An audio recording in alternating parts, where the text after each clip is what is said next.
Hello friends, एक बार फिर स्वागत है आपका अपने YouTube channel serious NP mathematics पर।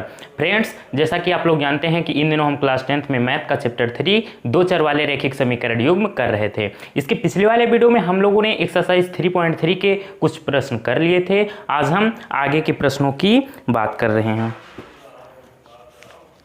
तो हम लोगों ने एक्सरसाइज 3.3 में प्रश्न नंबर 3 के 4 प्रश्न तक कर लिए थे। ठीक है, इसमें 6 पार्ट हैं जिसमें 4 पार्ट तक हम लोगों ने कर लिया था इसके पिछले वाले वीडियो में।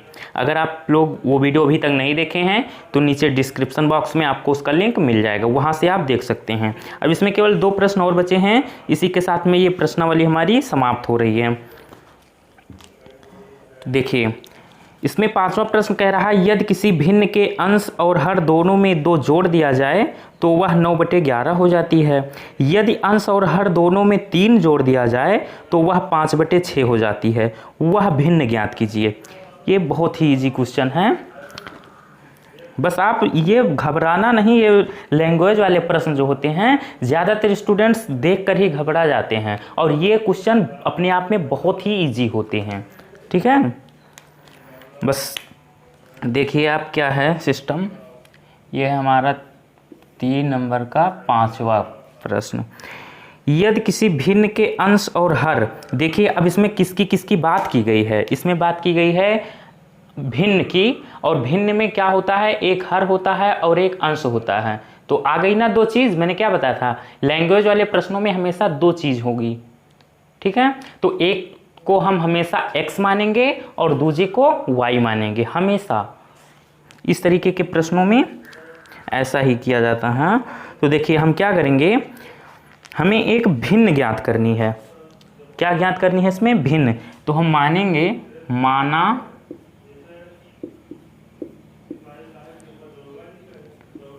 माना कोई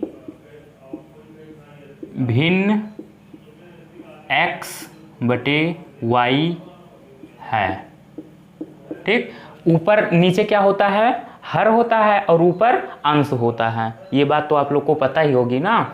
भिन्न में जो नीचे रहता है उसे हम बोलते हैं हर, और जो ऊपर रहता है उसे बोलते हैं अंश। ठीक है, क्योंकि अगर ये बात नहीं आपको क्लियर होगी तो थोड़ी दिक्कत आ सकती है आपके सामने। अब देखिए, अब इसमें कह रहा है, पहले तो आप देखिए प्रश्नानुसार कि प्रश्न हमारा कह क्या रहा है।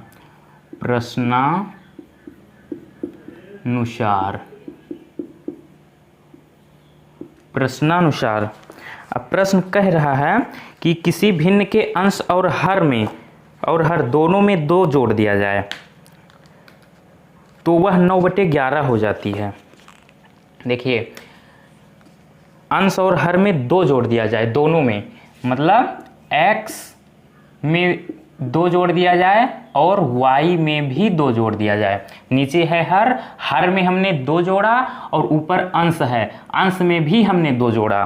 क्यों? क्योंकि ये कह रहा है कि यदि किसी भिन्न के अंश और हर दोनों में 2 जोड़ दिया जाए, तो हम लोगों ने अंश में भी 2 जोड़ा और हर में भी जोड़ा, तब अगर 2 जोड़ दिया जाए तो वह 9/11 हो जाती है। तो ये जोड़ने के बाद में ये 9/11 के बराबर हो जाती है। क्या हो जाती है, 9/11 के बराबर हो जाती है। अब हम इसे क्या करेंगे, थोड़ा अभी सिस्टमेटिक नहीं है, हम इसे सिस्टमेटिक ढंग से समीकरण बनाने की कोशिश करेंगे। कैसे, इसका आप कर लीजिए क्रॉस मल्टीप्लाई, ऐसे तिरछा गुणा। तो जब इसका इसमें करोगे आप, तो 11 का x में करोगे तो ये हो जाएगा 11x प्लस 11 दूना 22 और बराबर। अब इसका इधर होगा तो 9 का y में करोगे तो 9y, और 9 का 2 में करोगे तो 9 दूनी 18। ये हो गया। इतनी बात क्लियर हुई। अभी तक मैंने कुछ किया नहीं है, केवल क्रॉस मल्टीप्लाई किया है, और ये जो है ये प्रश्न में जो दिया था वो मैंने लिखा। अब क्या करना है, 11x ये है और ये 9y इधर आप ले आइए, तो ये क्या हो जाएगा, माइनस का 9y और माइनस का 9y। ये 18 है इधर और ये 22 इधर जाएगा तो ये माइनस का 22 हो जाएगा। ठीक, अब 11x माइनस 9y बराबर अब ये 22 से 18 जब घटाएंगे तो कितना हो जाएगा, 4 हो जाएगा और माइनस का 4 हो जाएगा, क्योंकि 22 बड़ी है ना, संख्या 22 बड़ी है, उसके सामने माइनस का चिन्ह लगा है इसलिए -4। अब आप इसे समीकरण 1 नाम दे दीजिए।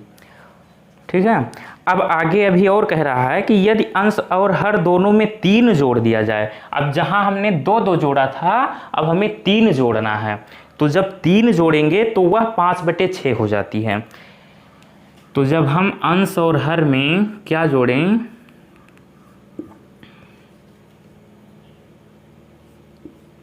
x + 3 अपॉन y + 3, तब ये 5/6 हो जाती है।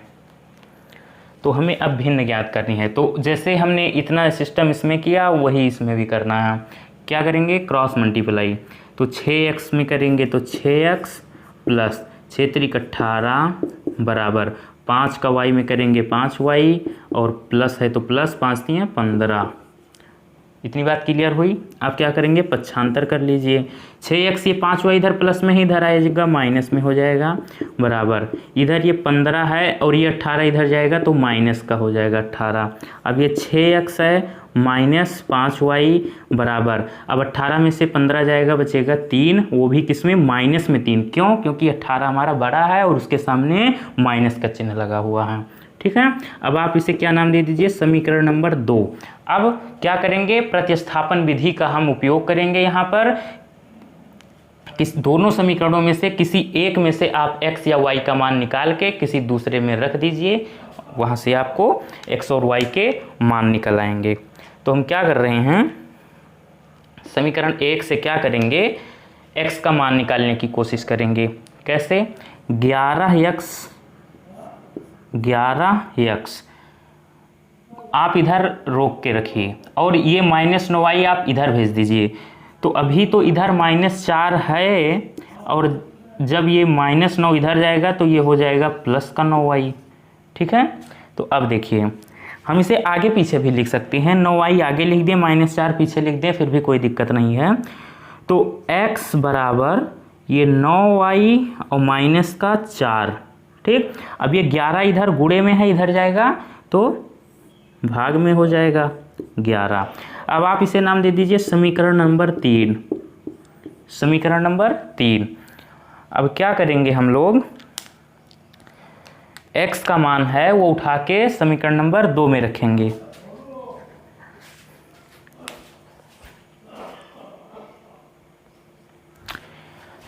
x का मान समीकरण नंबर 2 में रखेंगे। तो लिखिए आप x का मान समीकरण नंबर 2 में रखने पर, x का मान समीकरण नंबर 2 में रखने पर। तो समीकरण 2 में, ये समीकरण नंबर 2 है, जहां x दिख रहा है वहां पर हम क्या रखने वाले हैं, 9y - 4/11। ठीक है,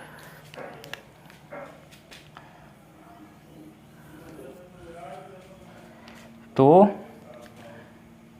x बराबर, नहीं यार क्या हो रहा है, समीकरण नंबर 2 6 और x के जगह हम क्या रखेंगे, 9y - 4/11 और समीकरण नंबर 2 कहाँ गया, ये है माइनस का 5y बराबर -3।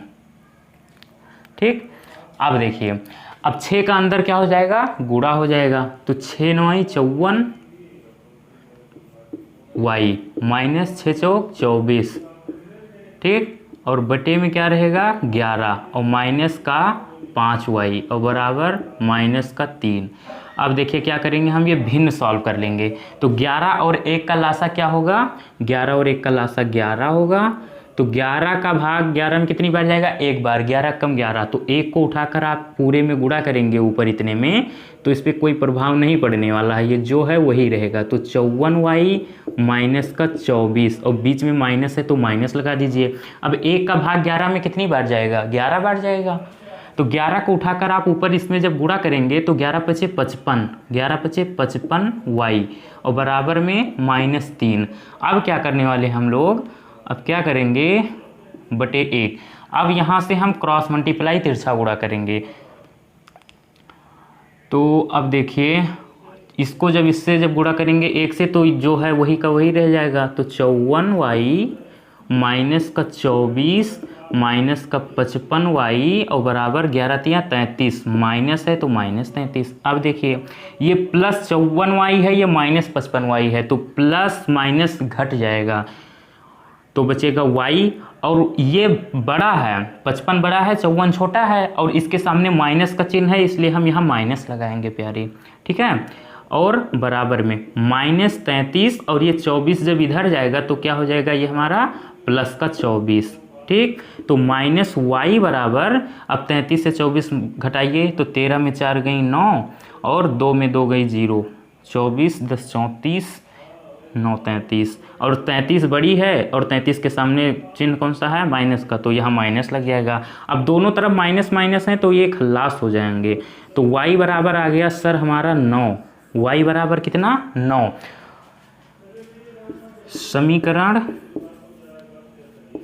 3 में रखने पर, मतलब y बराबर 9 कहाँ रखेंगे हम, समीकरण नंबर 3 में। यहाँ जैसे y का मान रखेंगे तुरंत हमें x का मान पता चल जाएगा। तो रखिए x बराबर 9 और गुणे y का मान कितना है 9 और माइनस का 4 और बटे में कितना है 11। तो x बराबर 9 9 81, 9 9 81, 81 और माइनस का 4 और बटे में 11, ठीक है। तो x बराबर 81 में 4 घटाइए 7 और 7 77 बटे 4 11, तो 11 कम 11, 11 सते 77, तो x बराबर 7। तो ये हमें x और y का मान पता चल गया। और हमने माना क्या था, माना कोई भिन्न x बटे y है। तो यहाँ से अब x और y दोनों का मान हमें पता चल गया, तो यहाँ से हम भिन्न बता सकते हैं कि वह भिन्न क्या हो सकती है। तो आप लिखिए कि अतः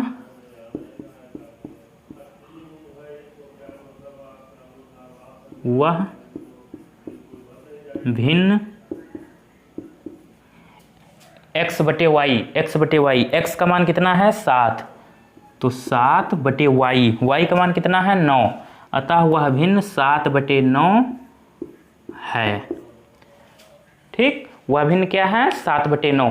आप अगर चेक करना चाहें कि क्या ये आंसर हमारा सही है या नहीं तो चेक भी कर सकते हैं। कैसे, देखिए ये हम क्या करेंगे, समीकरण नंबर 1 या 2 दोनों में से किसी एक में भी एक तरफ आप LHS लेफ्ट हैंड साइड में x और y का मान उठा के रखिए और वो सॉल्व करने पर अगर -4 आ जाए तो हमारा आंसर सही है। तो रखिए, आइए देखते हैं जांच, क्या कर रहे हैं हम, जांच कर रहे हैं।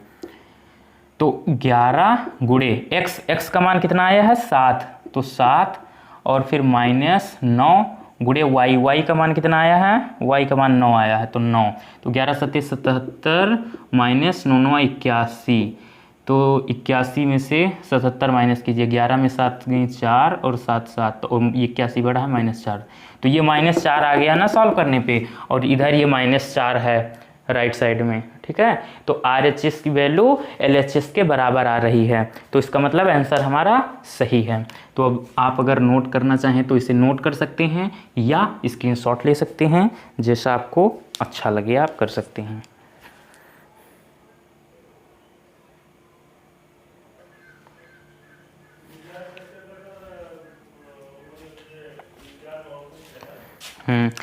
तो अब हम इस एक्सरसाइज का लास्ट क्वेश्चन देख रहे हैं। ये आयु से संबंधित क्वेश्चन है, बहुत ध्यान से समझना, बहुत इंपॉर्टेंट क्वेश्चन है ये। 5 वर्ष बाद जैकब की आयु उसके पुत्र की आयु से 3 गुनी हो जाएगी। 5 वर्ष पूर्व जैकब की आयु उसके पुत्र की आयु की 7 गुनी थी। उनकी वर्तमान आयु क्या है, ठीक है। तो हम क्या करेंगे, देखिए इसमें देखिए बात किसकी किसकी गई है, जैकब साहब की और उसके पुत्र की, ठीक है। तो इसमें 2 लोगों की आयु है, तो हम दोनों लोगों की आयु को क्या करेंगे, एक की मानेंगे x और एक की मानेंगे y। फिर प्रश्न के अनुसार हम 2 समीकरण बनाएंगे, वहां से हम प्रतिस्थापन विधि के द्वारा x और y का मान निकालेंगे। तो ये कॉन्सेप्ट रहेगा हमारा। तो इस प्रश्न में उद्देश्य आपको समझ में आ गया होगा कि हमें करना क्या है, ठीक है। ये पार्ट है हमारा 6, ये पार्ट नंबर हमारा 6। तो सबसे पहला काम हमारा क्या है कि हम मानेंगे कि जैकब की आयु x वर्ष तथा उसके पुत्र की आयु y वर्ष है।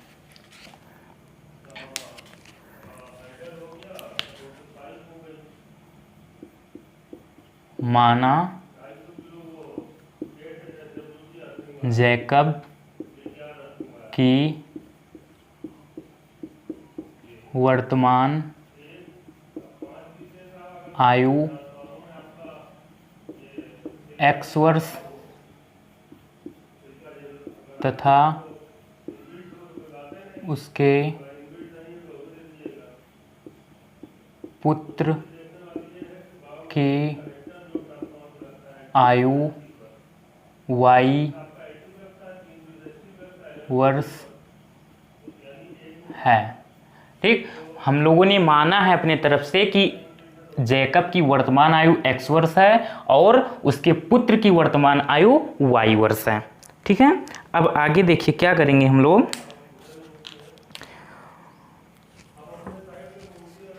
पाँच वर्ष बाद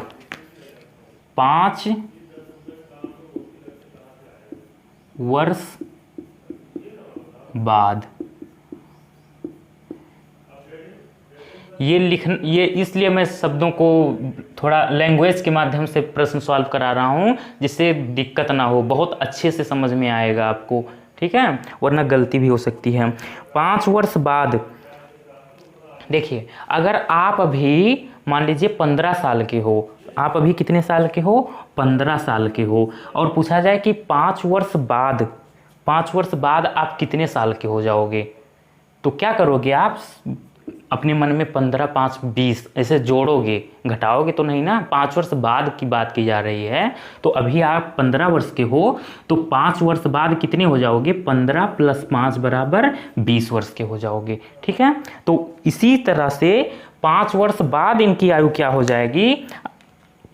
देखिए, अभी तो जैकब की वर्तमान आयु x है, तो 5 वर्ष बाद कितनी हो जाएगी, x + 5 वर्ष हो जाएगी। तो जैकब की आयु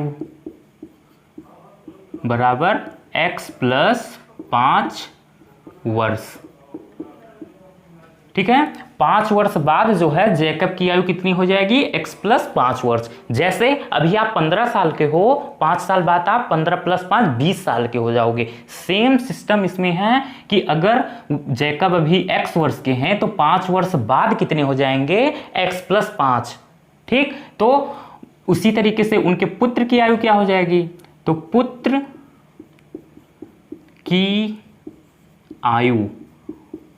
की आयु कितनी हो जाएगी, वर्तमान आयु y वर्ष है, मान लीजिए अभी वो 10 साल के हैं, तो 5 वर्ष बाद कितने हो जाएंगे, 10 + 5 = 15। तो उसी तरीके से पुत्र की वर्तमान आयु y वर्ष है, तो 5 वर्ष बाद कितनी वर्ष हो जाएगी, y + 5 वर्ष। ठीक, अब देखिए 5 वर्ष बाद जैकब की आयु उसके पुत्र की आयु से 3 गुनी हो जाएगी। तो अब लिखिए प्रश्नानुसार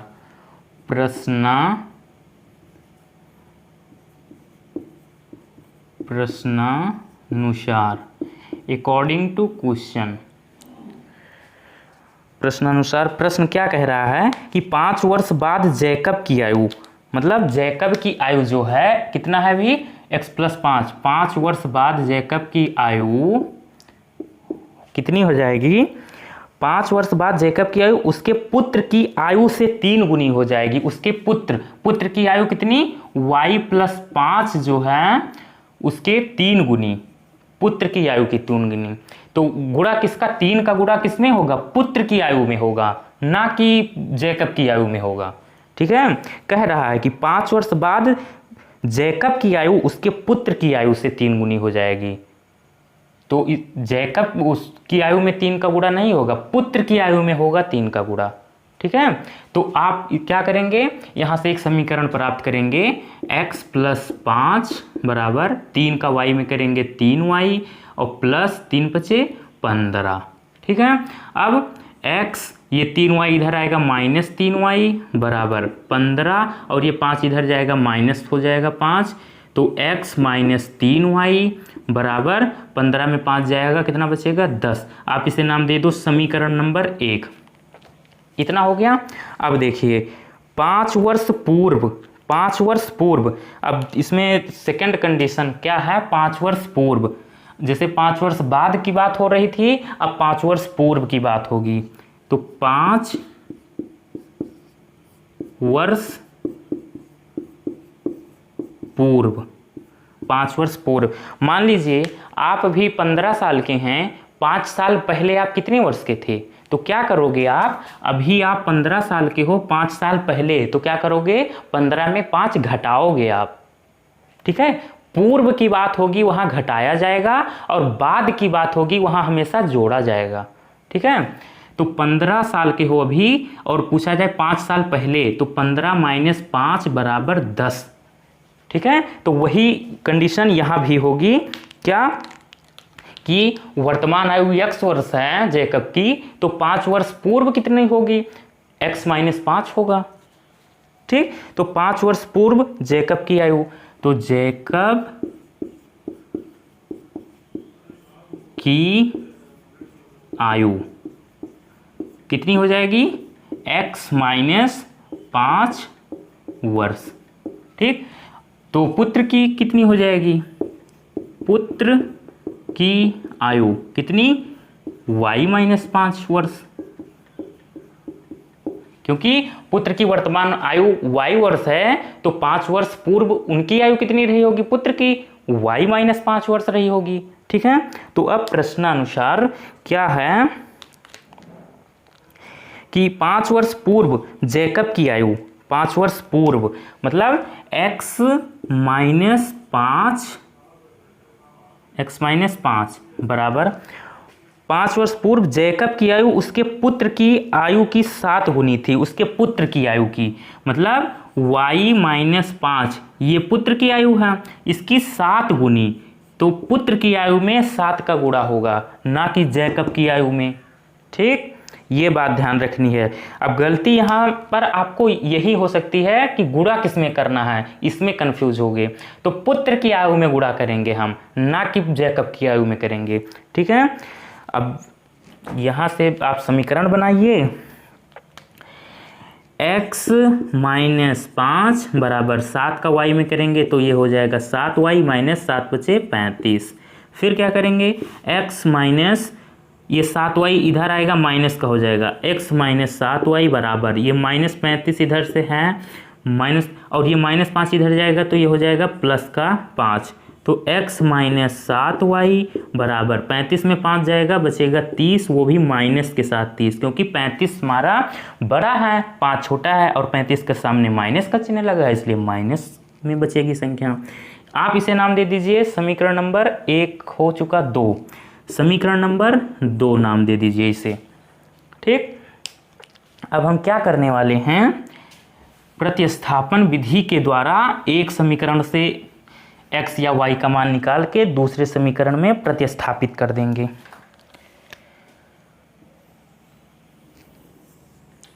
तो देखिए हम समीकरण 1 की बात कर रहे हैं, तो समीकरण 1 से x का मान निकालने की कोशिश कर रहे हैं। तो x बराबर 10 इधर है तो इसको ऐसे रहने दो, और ये माइनस का 3y है, आप इधर भेजेंगे ये हो जाएगा प्लस का 3y। ठीक। आप इसे नाम दे दो समीकरण नंबर 3। अब x का मान जो है उठा करके समीकरण नंबर 2 में रख दीजिए। तो x का मान समीकरण नंबर 2 में रखने पर x का मान समीकरण नंबर 2 में रखने पर। तो रखिए x के जगह हम क्या रखने वाले हैं अब 10 + 3y, 10 + 3y और क्या है -7y बराबर -30, -7y बराबर -30। अब इसे आप सॉल्व कर लीजिए। ये +3y है और ये -7y है, तो प्लस और माइनस हमेशा घट जाता है। तो 7y में से 3y जाएगा तो 4y बचेगा और प्लस में 4y की माइनस में 4y बचेगा। क्यों? क्योंकि 7y हमारा बड़ा है, 3y छोटा है और 7y के सामने चिन्ह हमारा माइनस का लगा हुआ है। अब आगे देखिए, ये -30, अब ये 10 इधर जाएगा, माइनस का 10 हो जाएगा, इधर प्लस में है, तो -4y बराबर, अब दोनों संख्या माइनस में है, दोनों संख्या एक जैसी दिख रही हैं तो जुड़ जाएंगी, ठीक है। तो 30 और 10 40 हो जाएगा। चिन्ह हम तो माइनस का ही लगेगा। देखिए जब दो संख्याएं माइनस में रहेंगी तो हमेशा जुड़ जाएंगी, लेकिन संख्या तो जुड़ेंगी लेकिन चिन्ह उनके सामने माइनस का ही रहेगा, ठीक है। अब देखिए दोनों तरफ माइनस है तो आप माइनस को हटा सकते हैं। अब 4y, अभी ये 4y के साथ में क्या है गुणे के रूप में है, इधर जाएगा तो भाग हो जाएगा, ठीक। तो y बराबर 40/4, 4 × 4, 4 दहम 40, तो y बराबर 10/1 मतलब 10। समीकरण नंबर 3, समीकरण नंबर 3 में रखने पर x का मान तो आ चुका हमारे पास, लेकिन अभी y का मान आ चुका, अभी हमें x का मान निकालना है, तो हम y का मान समीकरण नंबर 3 में रखेंगे। तो x बराबर 10 + 3 गुणे y की जगह क्या रखेंगे 10, तो x बराबर 10 + 10 × 30, तो x बराबर 30 और 10 40, तो x का मान आ गया हमारे पास 40, ठीक। तो हमें करना क्या था, इसमें x और y का मान ही तो हमें निकालना था, तो हमें x का भी मान पता चल गया, y का भी मान पता चल गया, तो इसका मतलब दोनों लोगों की आयु हमें अब पता हो चुकी है। तो आप लिखिए अतः जैकब की वर्तमान आयु 40 वर्ष तथा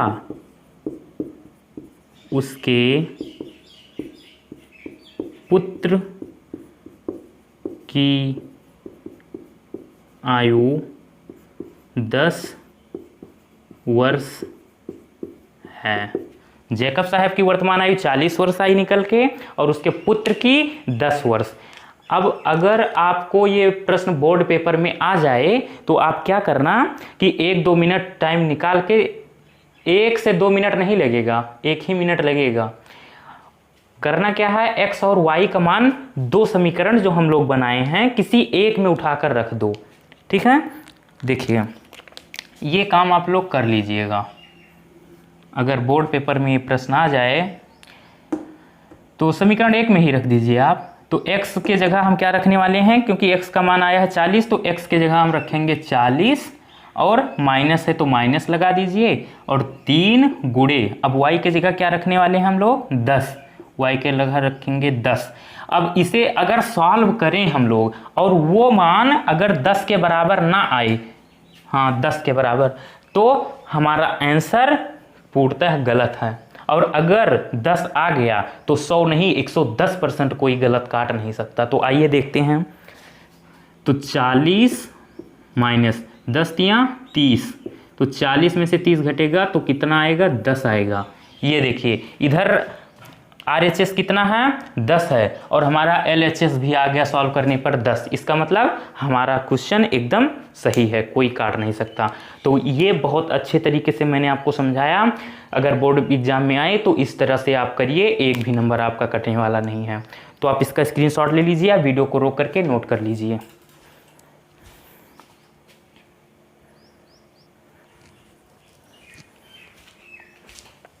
तो फ्रेंड्स आज का वीडियो आप लोग को कैसा लगा, प्रश्न समझ में आए या नहीं आए, अगर कोई डाउट है तो आप कमेंट बॉक्स में पूछ सकते हैं। अगर आपको वीडियो आज का अच्छा लगा तो प्लीज़ लाइक कीजिए, और अगर पहली बार हमारे चैनल पर आए हैं तो प्लीज़ हमारे चैनल को सब्सक्राइब कर लीजिए। नीचे रेड कलर बॉक्स में दिख रहा होगा सब्सक्राइब, वहाँ से आप सब्सक्राइब कर लीजिए, और ऊपर बेल आइकन का घंटा दिख रहा होगा उसे आप बजा दीजिए और ऑल पे कर दीजिए, जिससे हमारे आने वाले वीडियो की नोटिफिकेशन आपके पास पहुँचते रहेंगे। तो फ्रेंड्स, अगर आपका कोई फ्रेंड मैथ में बहुत कमज़ोर है और मैथ नहीं पढ़ना चाहता तो आप क्या करिए, हमारा वीडियो आप उसके पास 1-2 वीडियो शेयर करिए और बोलिए कि आप इसे केवल 1 घंटे तक देखिए। ठीक है, इतनी आप हेल्प उसकी करिए, क्योंकि अगर आप नीचे वाली की हेल्प करोगे तो ऊपर वाली आपकी भी हेल्प करेगा। तो हम लोग मिलते हैं अब एक नए वीडियो में। ये एक्सरसाइज समाप्त हो चुकी है, हम लोग एक नई एक्सरसाइज के साथ आपके सामने आएंगे। ठीक, तो बाय बाय, सी यू।